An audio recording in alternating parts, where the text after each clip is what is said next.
Hello TBI fans, this is Jake. I know I haven't spoken in a while, but I'm here to bring you a deck profile. First we got my Dungeon World, and it's a dungeon mix deck. So I've got the Dungeon World flag and my buddy's Magical Fortress Orsa Kleins. I'll come up with an explanation when I get to it.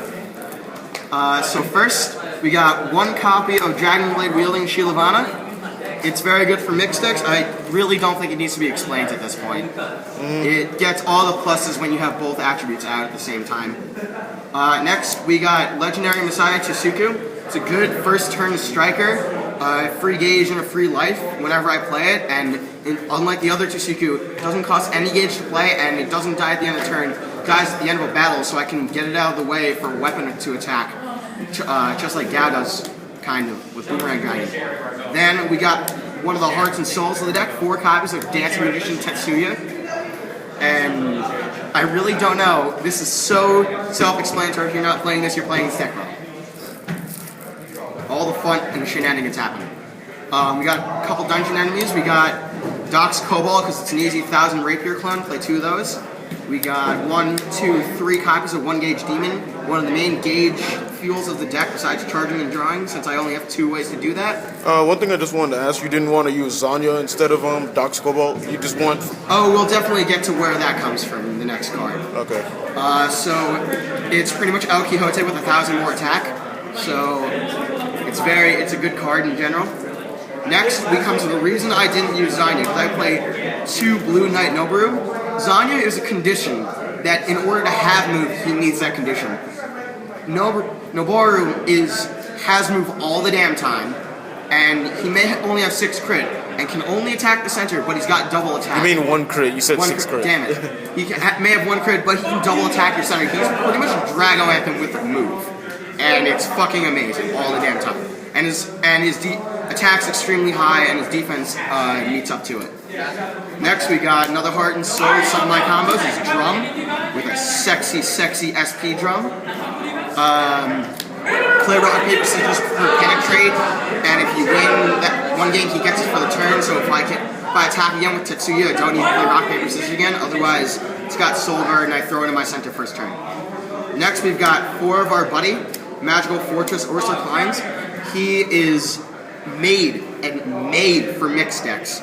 If you're playing a mixed deck and you don't have him, you can get by, but you're probably not doing it right.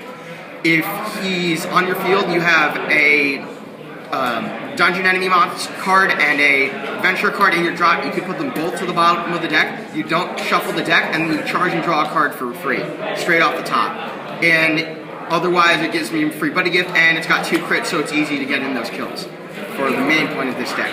Next, we got the 1 size 2 dungeon enemy, Blade Wing Phoenix. 1000 Rapier with double attack for a gauge. It is completely worth it all the damn time. Now we move on to spells. We've got 3 copies of Continue. The most broken spell in this deck, because when it's in your drop, even if you haven't played it, it counts as an adventure and dungeon enemy for things like Orsa Kleins and other effects, such as your set spells. But when you do get to use it, it brings back a dungeon enemy and adventure that are size 2 or less by paying their call cost from your drop zone by paying a gauge. And I have so many things in here that are free to call. It's like paying a gauge for 2 free monsters that I couldn't get back any other way. So it's completely worth it. Next, we move on to our set spells. Very, very important when you're playing any form of adventures. You got 4 copies of Formal Party or FAP. Oh my god, so much cum shoots out of my pants. It's very self-explanatory. If I play another admission card at all, then I gain a life and search out an adventure attribute card. What sucks is that mission cards don't have adventure attributes. That would be break the game, but I wish. Then we've got mission card, 4 copies of Mission Card the Teamwork. This is a newer one for Miracle Impact. It doesn't cost gauge to use, and when I link attack with any adventure, as long as there's 1, not when 2 adventures link attack, on the activation of link attack, I put a card into the soul, can do it once per turn, and when I get 2 souls, it pops, and I look at the 2 cards, one of them goes to my hand, the other becomes part of my gauge. So it fills up just what I need for everything. Then we have my last set spell that I play, Rest at Nazero Hot Springs. Now you're thinking, but it's such a good card because it brings back things from the dead. I think that may be true, but it pops sometimes at the wrong times. So I've got continue, so there's easier ways to bring back things that I really need. Then you got your standard Divine Protection of Shalsana. Pay gauge, nullify anything, and gain a life. Then you've got Pillar of Fire, don't have a center. I get to blow things up with 6,000 defense or less. Then you've got weapons, which are complete heart and soul.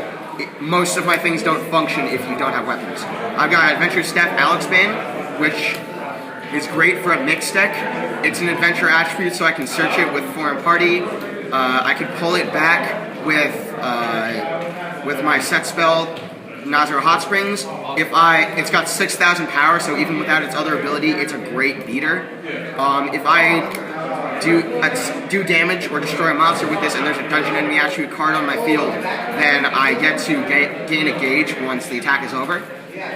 And last but not least, my favorite weapon of all of Dungeon World and almost all of the game. 4 copies of Brave Equipment Glory Seeker. This card saves fucking games. It can be my worst enemy sometimes when I'm playing against it, but it's great. Discard so I don't have to pay gauge. 5,003 crit. It's pretty simple compared to Alex Bane's like the other best weapon. And last but not least, the reason I need weapons. Apparently it's next round. The reason I need weapons is for 3 copies of Dead and Clash! Gargantual Punisher for 2 gauge, but does 3 damage instead of 4 or 5. And it's completely dependent on your field. You don't have to worry about your opponents. I don't have to worry all about my opponents. I can blow through a center. All I need is an adventure monster and something with a weapon attribute. It's just too good. I can pull off OTKs with this deck, thus naming the deck the Crush Rush. Yeah! So anything else you want to say? Dungeon World is fun. It's a game within a game. Why the fuck is everybody not playing it? So this is my Crush Rush deck modeled after Joey's original one and then improved from there. I hope you guys all like to play future card Buddyfight game drops. Yeah. See you in the next video. So don't forget to like, comment, subscribe for more Buddyfight content, and we'll see you guys later.